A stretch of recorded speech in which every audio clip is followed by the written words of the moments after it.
একজন মানুষ যার নাম শুনলেই ব্রিটিশরা ভয় পেত।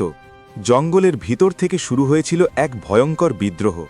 তার নাম আল্লুরি সীতারামা রাজু।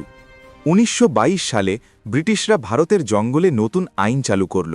এই আইনে আদিবাসীরা আর নিজের জঙ্গল থেকে কাঠ বা খাবার নিতে পারত না। এই অন্যায়ের বিরুদ্ধে দাঁড়ালেন এক যুবক, আল্লুরি সীতারামা রাজু। তিনি জঙ্গলের আদিবাসীদের একত্র করলেন এবং শুরু হল রাম্পা বিদ্রোহ। রাজুর নেতৃত্বে আদিবাসীরা হঠাৎ হঠাৎ ব্রিটিশ থানায় আক্রমণ করত। জঙ্গলের ভিতর গেরিলা যুদ্ধ চালিয়ে ব্রিটিশদের দিশেহারা করে দিয়েছিল।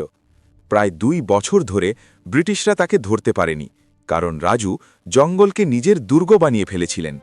শেষ পর্যন্ত ১৯২৪ সালে ব্রিটিশরা তাকে ধরে ফেলে এবং গুলি করে হত্যা করে।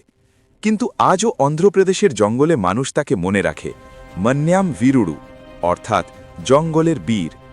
এমন অজানা ইতিহাস জানতে ফলো বা সাবস্ক্রাইব করুন।